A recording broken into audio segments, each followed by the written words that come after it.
Anda bahwa Nabi Zakaria alaihi salam pernah diuji oleh Allah Subhanahu wa taala dengan begitu lama belum mendapati keturunan?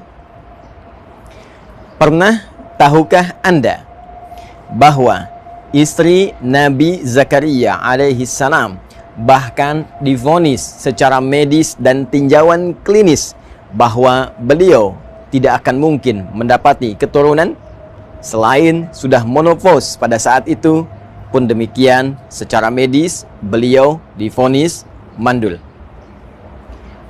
Pernah tahukah Anda bahwa Allah Subhanahu wa taala kemudian menggugurkan perkiraan-perkiraan medis dan tinjauan klinis yang dimaksudkan dengan menganugerahi Nabi Zakaria alaihissalam seorang anak yang kelak diberi nama bahkan oleh Allah langsung dengan Yahya, dan menjadikan istri beliau yang menurut klinis tadi tidak mungkin mendapati keturunan, namun diberikan dengan izin Allah Subhanahu wa taala kemampuan untuk mengandung. Pernah tahukah Anda bahwa kisah Nabi Zakaria ini dibuka oleh Allah Subhanahu wa taala sebagai pelajaran bagi setiap insan beriman sampai di masa depan yang mengalami peristiwa serupa agar melakukan satu amalan yang dikerjakan oleh Nabi Zakaria alaihissalam. Edisi saat ini, pernah tahukah Anda pertanda akan menggali rahasia di balik kedalaman amalan Nabi Zakaria untuk mendapatkan keturunan sebagai anugerah dari Allah Subhanahu wa taala. Saudara-saudariku, Allah Subhanahu wa taala mengawali firman-Nya untuk bisa memberikan anugerah terindah kepada Nabi Zakaria tadi dengan kalimat yang sangat luar biasa sebagai pelajaran untuk kita semua. Quran surah ke-19 ayat yang kedua. Dzikru rahmati rabbika abdahu Zakaria. Kata Allah di surah ini, surah Maryam, di pembuka ini, aku akan sampaikan, aku akan ingatkan. Ingat, zikir itu adalah segala hal yang mampu mengingatkan kita kepada Allah Subhanahu wa taala, yang mampu mendekatkan kita kepada Allah Subhanahu wa taala. Seakan Allah memberi pesan, dengan informasi yang aku sampaikan ini harus membuat kalian lebih dekat denganku, kata Allah. Harus membuat kalian lebih yakin denganku, harus membuat kalian lebih sadar bahwa segala hal tidak mungkin terjadi kecuali dengan kuasaku, kata Allah Subhanahu wa taala. Apa yang harus menjadikan kita ingat dan dekat dengan Allah Subhanahu wa taala? Rahmati rabbik. Kata Allah, rahmat Rabbmu. Rabb adalah nama Allah yang terkait dengan sifat rububiyahnya, yang merawat seluruh alam semesta termasuk kita di dalamnya, yang menyembuhkan saat sakit, memberikan rizki, memaafkan kalau salah, mengampuni kalau berbuat dosa. Dan kata Rabb ini dimintakan kepada kita untuk diingat oleh Allah disandingkan dengan kalimat rahmat, bahwa dengan rahmat inilah Allah akan memberikan anugerah yang nyaris tanpa batas dalam kehidupan kita. Rahmat. Ya, dan kaidah rahmat ini ketika disampaikan kepada kita, perhatikan tafsir Quran bil Quran. Quran surah ke-19 ayat kedua ditafsirkan kemudian dengan Quran surah ke-39 ayat 53 tentang luasnya rahmat Allah Subhanahu wa taala. Qul ya ibadiyalladzina asrafu ala anfusihim la taqnatu min rahmatillah. Dalam kaidah dosa saja, jika seseorang berbuat dosa yang sangat melimpah, israf, itu dosa yang melimpah, ya, yang melewati batas.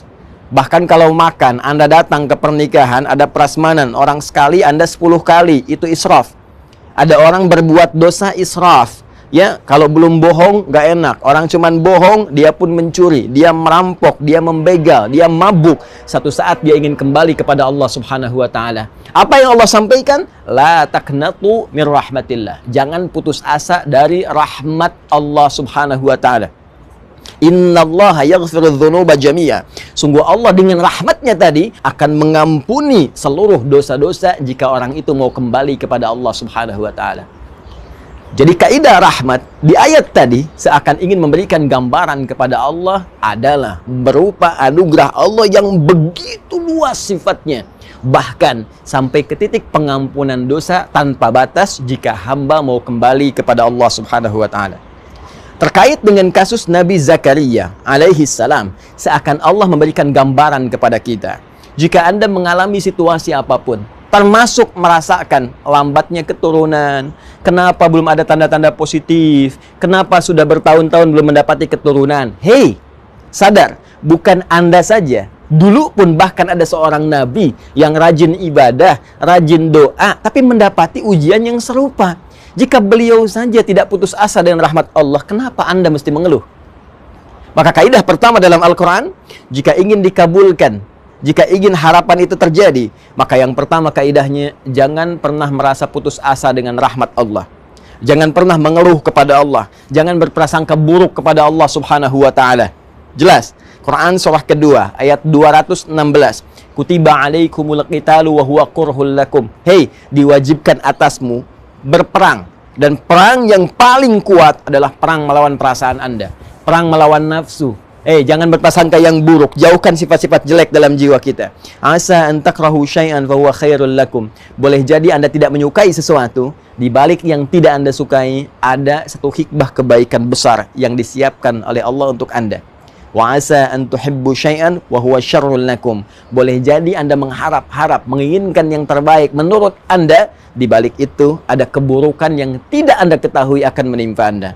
Wallahu ya'lamu wa antum la ta'lamun. Karena Allah Maha mengetahui masa depan, sedangkan daya pandang, daya tangkap Anda hanya untuk saat ini saja. Belum selesai, saudara-saudariku. Lalu Allah kemudian menyambungkan kalimatnya, abdahu Zakaria. Bisa saja Allah langsung berfirman Zakaria. Tapi ketika disambungkan dengan kalimat abdun, abdun itu adalah gelar tertinggi yang diberikan oleh Allah pada setiap insan beriman, makhluknya yang bernama manusia yang mau mendekatkan diri kepada Allah Subhanahu wa taala dengan puncak ibadah. Puncak ibadah. Perhatikan, Nabi Muhammad sallallahu alaihi wasallam ketika diundang oleh Allah dalam peristiwa Isra Mi'raj itu, yang disebutkan bukan gelar kenabiannya, ya ayyuhan nabi. Yang disebutkan bukan gelar prestisius kerasulannya, ya ayyuhar rasul, tapi yang disebutkan kalimat abdunnya. Subhanalladzi asra bi'abdihi laila minal masjidil haram ilal masjidil aqsa alladzi barakna haulah. Quran surah ke-17 ayat yang pertama. Abdun menunjuk pada sifat ubudiyah. Abdun menunjuk pada sifat penghambaan. Karena itu jika Anda ingin mendapatkan rahmat Allah tadi yang tanpa batas, maka tingkatkan ibadah Anda kepada Allah Subhanahu wa taala. Bukankah Rasulullah SAW yang sudah jelas saja surganya masih menunaikan sholat malam, masih memperbanyak ibadah-ibadah yang dipandang hukum sebagai sunnah? Lalu bagaimana dengan ibadah Nabi Zakaria alaihi salam yang dengan itu beliau mendapatkan rahmat Allah Subhanahu wa taala yang merubah seluruh perkiraan-perkiraan medis tadi? Perhatikan kalimat Al-Qur'annya. Kemudian kita lanjutkan ke ayat yang ketiga. Idh nada rabbahu nidaan khafiyya. Kata Allah, perhatikan, ingat-ingat, dalami, pahami, ketika beliau tidak pernah putus asa bermohon kepada Allah dengan cara yang sangat lembut, cara yang sangat khusyuk. Maka amalan pertama yang disarankan oleh Al-Quran, langsung dibimbing oleh Allah Subhanahu wa ta'ala yang memiliki segala kuasa. Kata Allah, jika Anda menginginkan rahmatku yang tanpa batas tadi, maka pertama, jangan pernah putus asa. Kedua, tingkatkan sifat penghambaan. Ketiga, awali dengan doa yang khusyuk kepada Allah. Bukan doa biasa, berdoa dengan lembut, berdoa dengan penuh keyakinan. Seperti apa ya Allah? Perhatikan kalimat Nabi Zakaria alaihi salam yang diabadikan di dalam Al-Quran. Qala Rabbi inni wahanal azmu minni washta'ala ar-ra'su syaiba walam akum bidu'aika Rabbi syaqiyya. Allahu Akbar. Khusyuk, lembut, halus, dalam. Ya Allah, Rabb yang berjanji merawat saya, menyembuhkan kalau sakit, memaafkan kalau salah, mengampuni kalau berdosa, yang berjanji memberikan segala kebutuhan jika itu memang saya butuhkan untuk maslahat dunia dan akhirat saya. Inni wahanal azmu minni washta'al ra'su syaiba. Sungguh sekarang ya Allah, keadaanku fisik telah lemah, ya, rambut telah memutih, fisik telah letih. Walam akum bidu'aika rabbi syaqiyya. Namun sampai keadaan ini pun aku tak pernah putus asa dalam berdoa. Allahu Akbar. Anda kebayang nggak keindahan kalimatnya, sastranya? Ya, saya ilustrasikan begini. Ada sosok yang sejak berumah tangga, dalam keadaan fisik yang masih muda, rambut masih mengilat, itu belum dapat keturunan, sampai sepuh, tapi nggak pernah putus doanya. Saya kasih ilustrasi ya. Dan Allah, laisa kamitslihi syai', jauh dari apa yang kita gambarkan. Perhatikan baik-baik, saya berikan gambaran.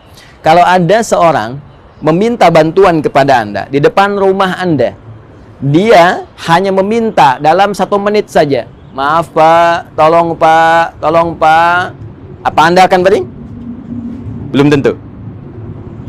Sekarang, dia berdiri di depan rumah Anda, dari mulai ba'da subuh sampai esok subuh lagi. Maaf Pak, tolong Pak, kasih bantuan Pak, belum makan Pak. Apa Anda juga akan mengabaikannya? Demi Allah saya katakan, jiwa kita sebagai manusia pasti akan terpanggil untuk meresponnya. Jadi kalau manusia saja dengan segala keterbatasannya mau merespon, apalagi Allah yang sangat luas pemberiannya. Jadi cari doa yang dalam, cari doa dengan bahasa yang menyentuh. Ya Allah, aku telah berusaha seperti apa yang telah Engkau perintahkan, maka mohon kabulkan seperti apa yang telah Engkau janjikan.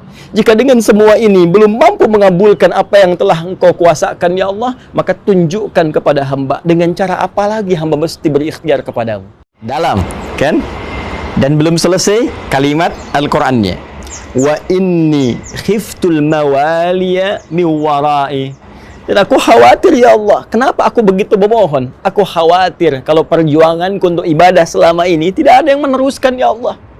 Aku ingin ada keturunan yang tiap malam bisa melanjutkan tahajudku, yang Senin Kamis bisa berpuasa sunnah melanjutkan kebiasaanku, yang nanti di akhirat bisa membawa kebanggaan memakaikan mahkota ya Allah di kepalaku, yang nanti ketika aku masuk ke alam kubur ada yang memberikan cahaya dengan izinmu dengan amalan-amalan ibadahnya ya Rabbal Alamin. Aku mohon ya Rabb. Wa kanat imraati aqira. Ya Allah, sedangkan mereka semua mengatakan mustahil aku punya keturunan karena istriku divonis secara medis monofos dan mandul. Fahabli min ladunka waliya. Maka aku mohon ya Allah, ketika mereka seluruh hamba mengatakan mustahil, maka anugerahkan darimu saja yang tidak punya batas kemustahilan. Indah doanya, teman-teman sekalian. Di sini Allah ingin mengajarkan kepada kita bahwa yang pertama, selain kita mencari redaksi doa yang indah, yang lembut, yang menampilkan sifat-sifat rasionalitas kebutuhan kita, pun demikian Allah mengajarkan kepada kita bahwa jika menghadapi situasi di mana setiap hamba berkata ini tidak mungkin terjadi, ini mustahil bisa hadir, ini rasanya tidak akan pernah bisa terjadi, maka pada saat itu Allah ajarkan pada kita, tinggalkan seluruh pendapat manusia, kembali kepada Rabbul Alamin, kepada Sang Pencipta kita, karena pada saat itu Allah ingin memberikan anugerah yang melampaui batas-batas kemanusiaan.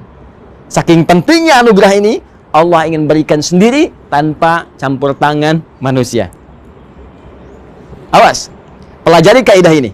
Ingat, dan ini berlaku dalam situasi apapun, dalam pekerjaan, dalam penyakit, dalam konteks rizki, dalam konteks kehidupan yang kita lalui. Jika ada manusia mengatakan kepada Anda, ini mustahil, ini nggak bisa, ini nggak mungkin, itu tanda langsung dari Allah. Tinggalkan pendapat manusia, segera beralih bermohon kepada Allah, karena Allah akan langsung memberikan anugerah kepada Anda tanpa perantara manusia.